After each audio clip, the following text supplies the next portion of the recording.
तो हल संधि प्रकरण के अंतर्गत पिछले अध्याय तक हम 86वें सूत्र तक से सिद्ध होने वाली रूप सिद्धियां और सूत्रों की व्याख्याएं पढ़ चुके हैं। आज हम पढ़ेंगे सूत्र नश्य, सेतुक, समसुटि, अत्रानुनासिक है, पूर्वस्य तो वा और अनुनासिकात परो अनुस्वारस्य है। सूत्रों की व्याख्याएं और इनसे सिद्ध होने वाले शब्द।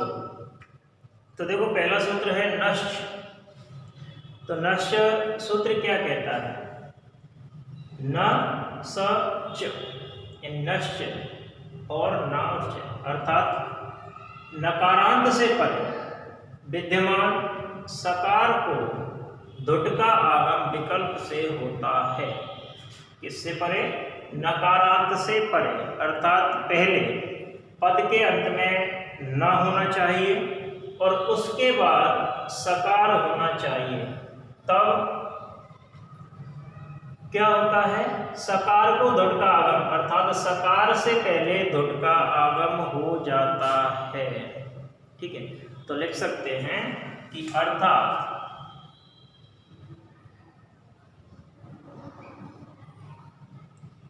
पहले पद के अंत में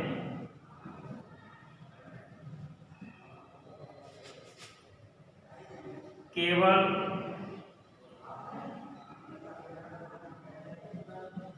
नकार होना चाहिए। क्या होना चाहिए? नकार। पहले पद के अंत में नकार होना चाहिए और बाद में केवल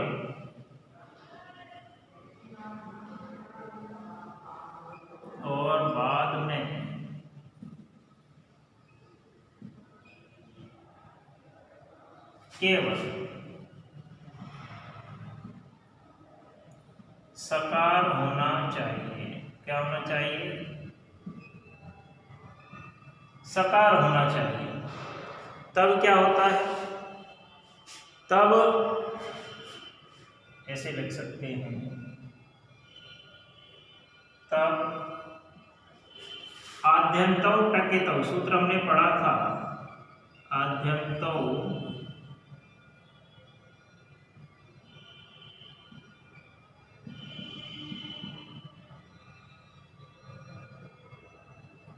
टकितौ,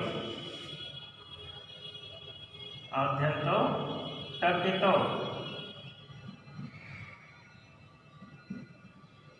सूत्र की सहायता से,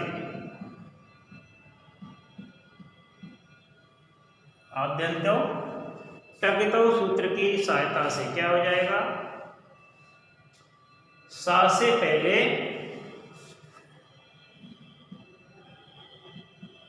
सकार से पहले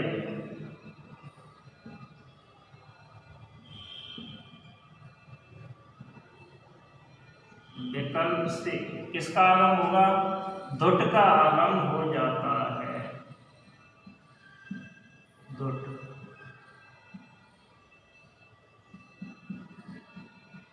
का आगम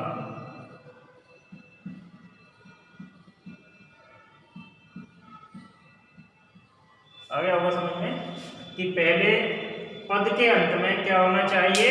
नकार होना चाहिए। केवल शब्द हटा देंगे क्योंकि अंत में नकार होना चाहिए। क्या होना चाहिए? पहले पद के अंत में नकार यानी न होना चाहिए और बाद में केवल सकार होना चाहिए। तब आद्यंतौ टकितौ सूत्र की सहायता से नश्य सूत्र से सकार से पहले विकल्प से क्या होता है? धुट का आगम होता है। जैसे सन से, तो इससे रूप बनेगा संस, यानी कि वह सज्जन है। वह क्या है? सज्जन है। संतस ऐसे भी हो सकता है, समतस यानी वह सज्जन है। इनकी सिद्धियां करते समय हमें इस सूत्र का ध्यान रखना है। तो देखो, तो इस सूत्र से ये वाला रूप सिद्ध होगा, क्योंकि जो दुट का आगम होगा उस दुट में से अंतिम टकार और उकार अर्थात उट की इत संज्ञा होगी और हमारे पास ध शेष रहेगा। क्या शेष रहेगा? ध शेष रहेगा। जब हमारे पास धकार शेष रहेगा तब इस धकार को खरीचे सूत्र से क्या हो जाएगा? तकार हो जाएगा। किस सूत्र से? खरीच सूत्र से तकार होगा तो हमें सिद्ध होगा संतस, यानी वह सज्जन है। ठीक है। अगला सूत्र है सीतुक।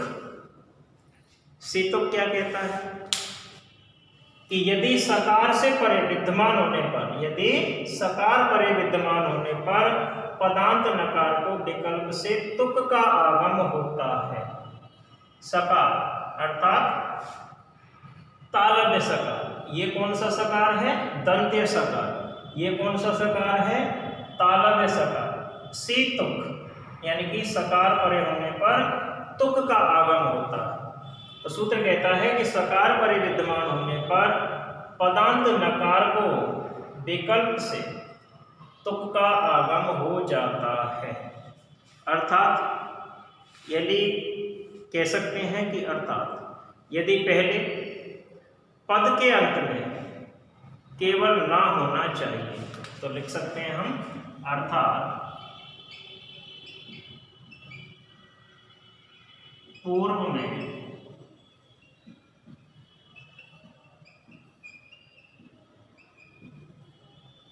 पद के अंत में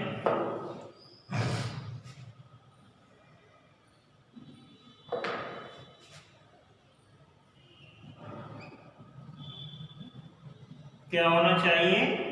नकार होना चाहिए। नकार होना चाहिए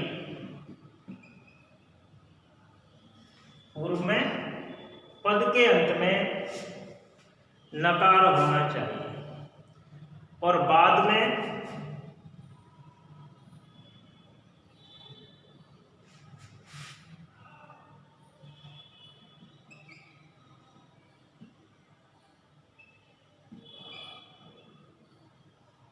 केवल सकार।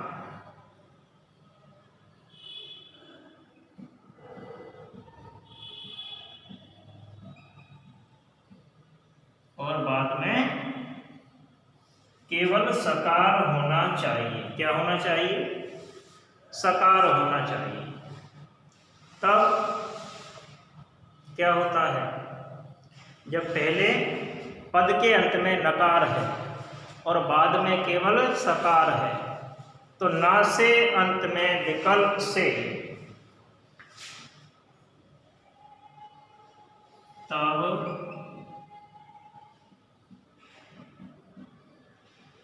ना से अंत में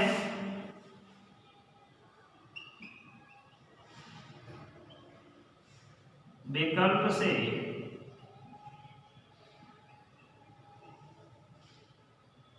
तुक का आगम होता है।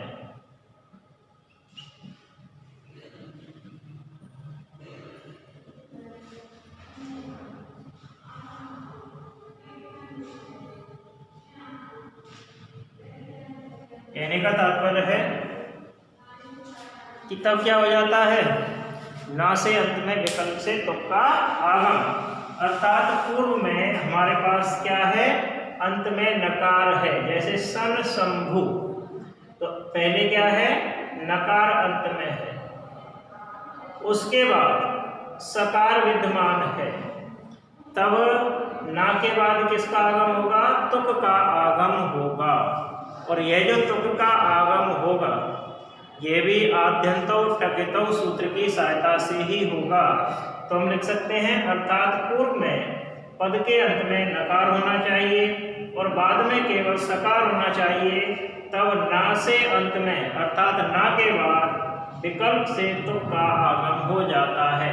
तो देखो इस तुक में से भी उ और का अर्थात उक ये इत संज्ञक होते हैं। कैसे होते हैं? इत संज्ञक। हमारे पास शेष क्या रहता है? केवल तकार शेष रहता है। क्या शेष रहता है? तकार शेष रहता है। ठीक है। अगला सूत्र है समः सुटि।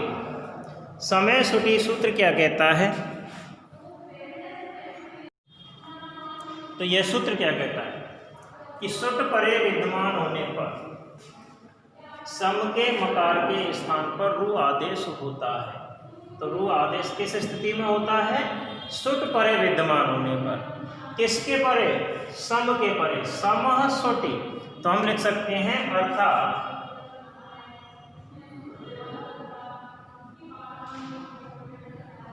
पूर्व में केवल अव्यय सम क्या है? अव्यय है।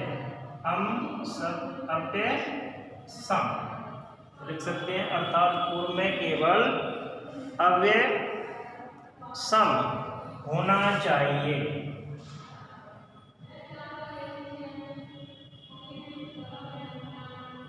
होना चाहिए। उसके बाद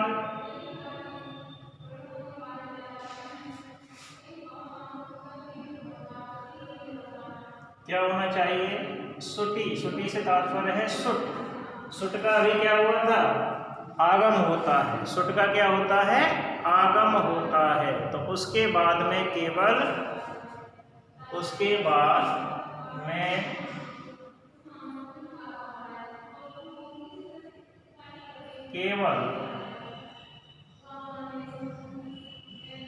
सुट आगम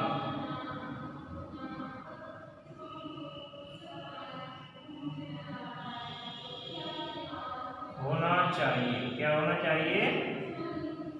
सुट आगम होना चाहिए। जब सम के बाद सुट का आगम होगा, क्या होगा? सम के बाद सुट का आगम होगा। ऐसी स्थिति में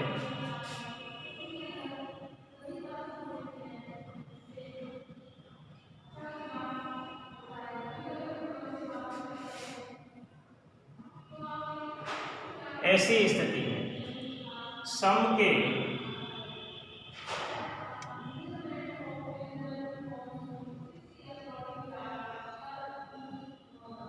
मकार, किसके? सम के मकार के स्थान पर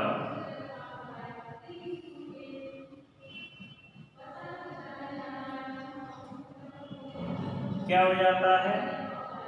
रु आदेश हो जाता है।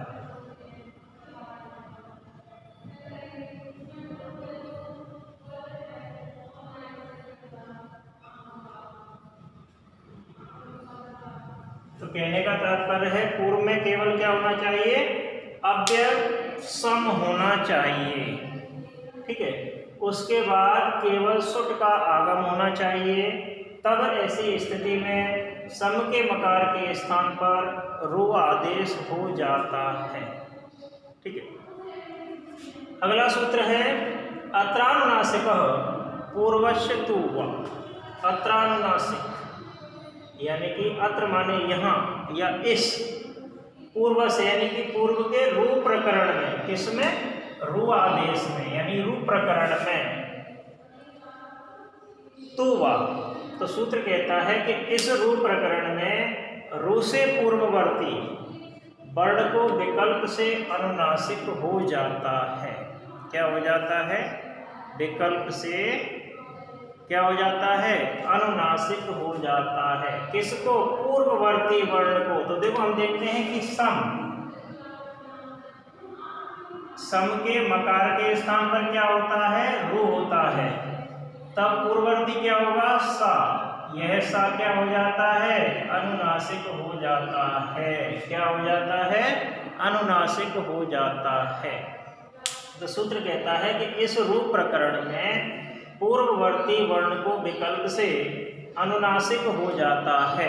अर्थात समय श्रुति सूत्र से सम के मकार के स्थान पर जो रू होता है, सम श्रुति सूत्र से सम के मकार के स्थान पर क्या होता है, रू होता है।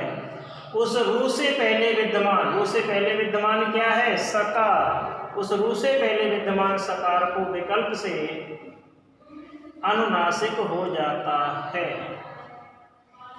क्या हो जाता है, अनुनासिक हो जाता है। अगला सूत्र है अनुनासिकात् परो अनुस्वार, यानी कि अनुनासिक से परे क्या होता है, अनुस्वार होता है। तो सूत्र कहता है कि अनुनासिक वाले रूप को छोड़कर, परे हटकर, छोड़कर, तो अनुनासिक वाले रूप को छोड़कर अन्य पक्ष वाले रूप में, अन्य पक्ष वाले रूप में रू से पहले जो वर्ण होता है उससे पहले, उसके बाद, तो अन्य पक्ष वाले रूप में रू से पहले जो पूर्व जो वर्ण है उससे परे अनुस्वार का आगम हो जाता है। अर्थात अनुनासिक के अभाव वाले पक्ष में, यानी कि जब अनुनासिक नहीं हो तब रू से पहले जो सा विद्यमान रहता है उस सा के बाद में अनुस्वार का आगम होता है। ठीक है, इन सूत्रों को इस प्रकार से हमें क्या करना है, विस्तार देना है। इन सूत्रों की व्याख्याएं इसी प्रकार से लिखी जाएंगी। इनसे सिद्ध होने वाले सूत्रों की नोट्स डाल दिए जाएंगे। आगे के सूत्रों के विषय में अगले अध्याय में चर्चा करेंगे। धन्यवाद।